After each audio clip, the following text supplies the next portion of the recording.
Greetings from Totnes in Devon. My name is Rob Hopkins from the Transition Network, and I'm really honoured and excited to be here at the great unleashing of Transition St Margaret's Bay. An unleashing is, I understand there was some discussion about whether to call it a great unleashing because it's a rather silly kind of English name for something, and discussion about whether it would translate into the context. So just to say, I suppose why we came up with that term was because we wanted to have an expression that captured the spirit of an event such as you're holding today.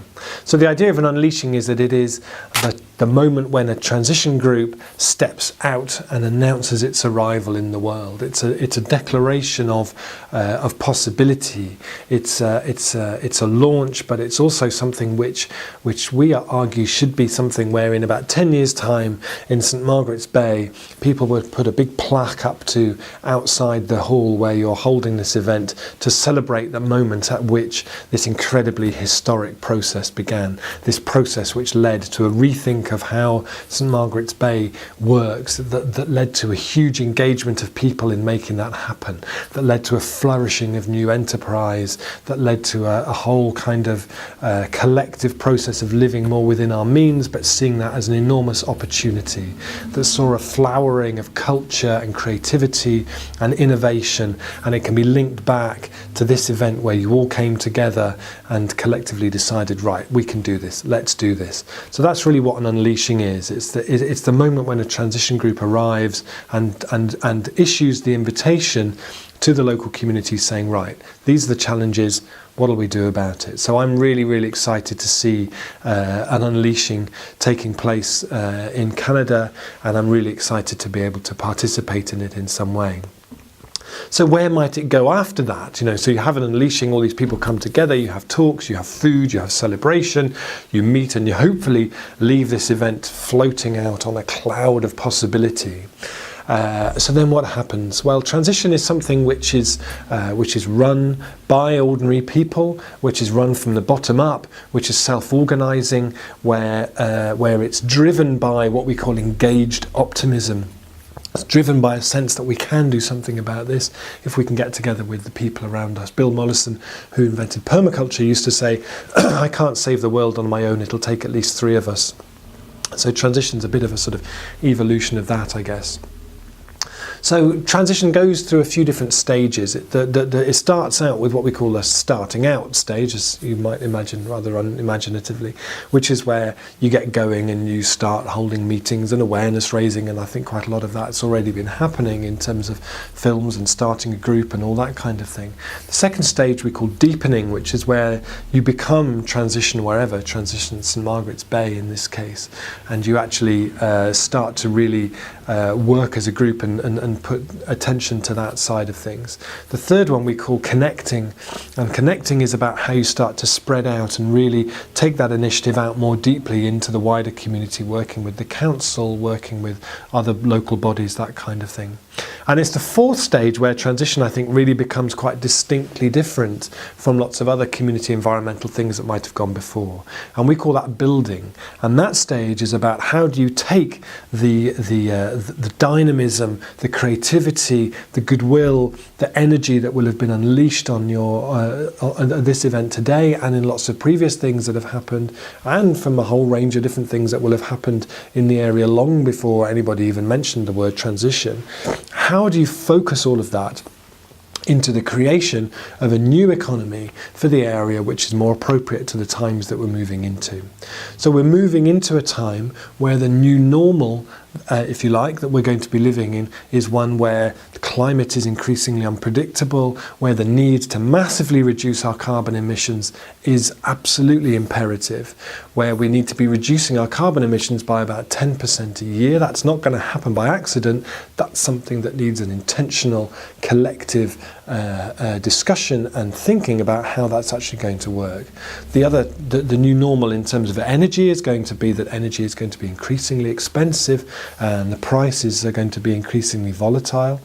And for the economy, I think we're also moving into a time where it looks like the economy is now starting to contract.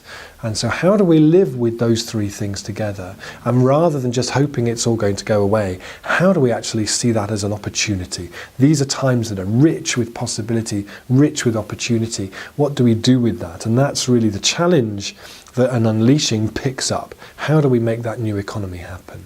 So in transition groups around the world, we're seeing this kind of flourishing of things like new community shops, new community farms, community energy companies, local currencies. We recently had the launch of the Bristol Pound in the city of Bristol.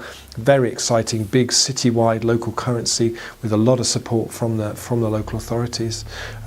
We've seen the Bath and West Community Energy, a community-owned energy company, which has already raised about £750,000 in shares from local people.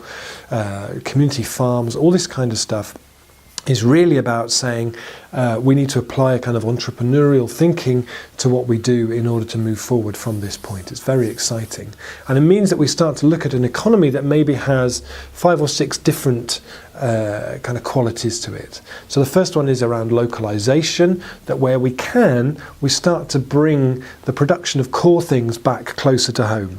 So food, building materials, energy, these kind of things that can be generated locally, we try to bring back to the places where we are. It's not to say that we build a big fence around St Margaret's Bay and don't let anything in or out. It's about how can we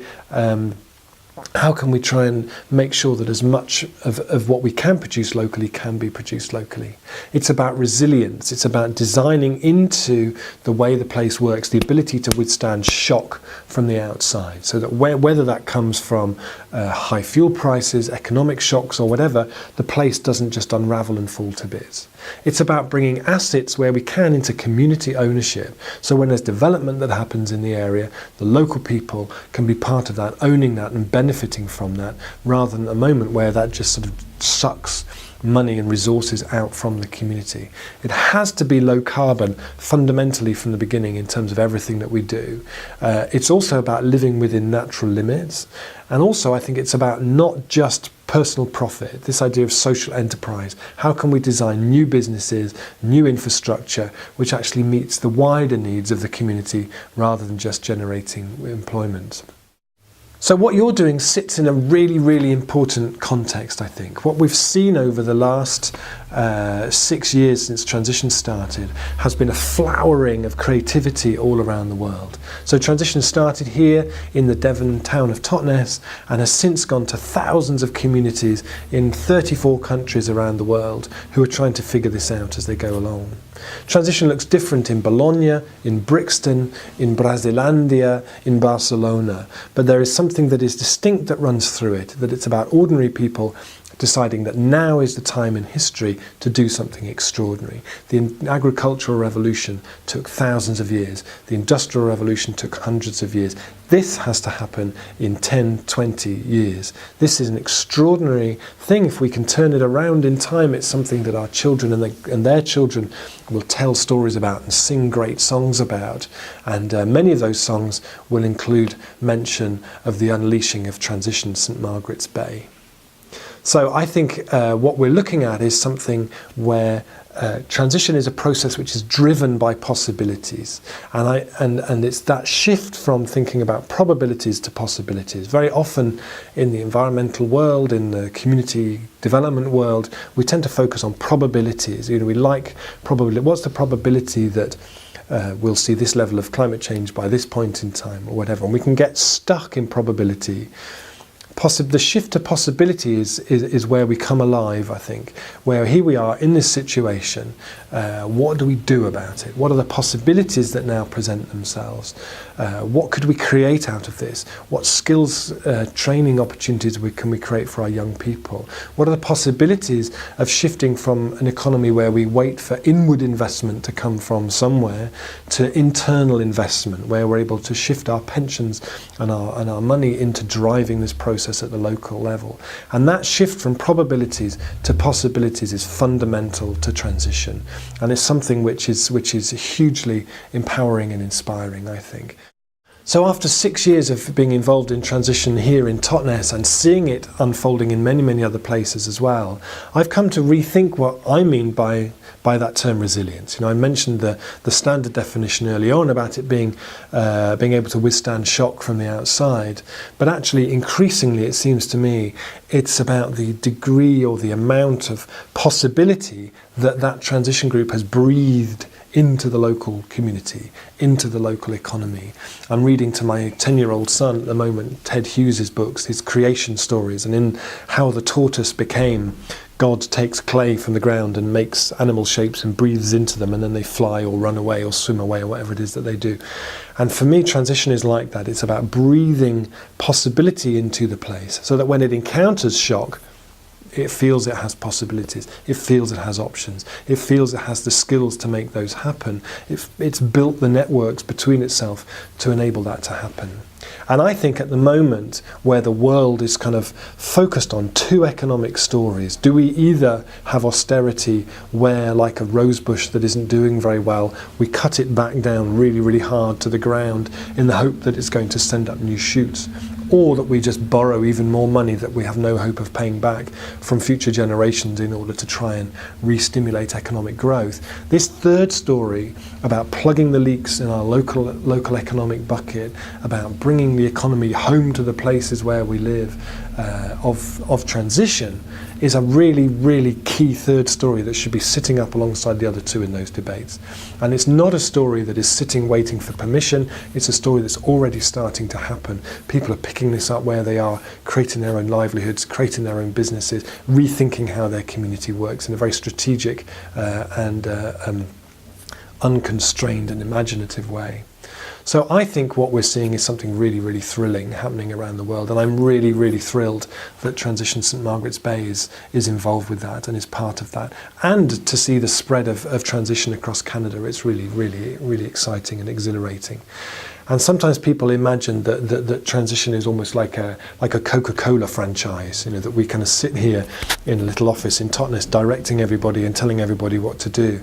It's fundamentally a self-organising process. What transition looks like where you are is up to you. You take it, there's some simple principles, some simple tools.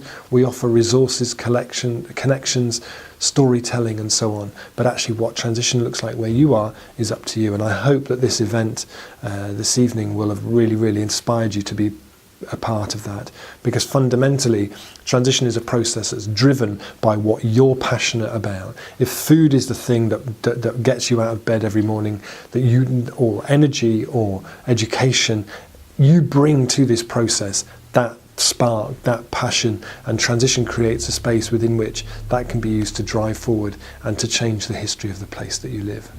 So I hope you have a fantastic event. I hope that great stories will emerge from the work that you do, and I really look forward to hearing them. So from Totnes in deepest, darkest Devon, I raise a cup of finest English tea to celebrate your unleashing and wish you all the very best. Thank you very much.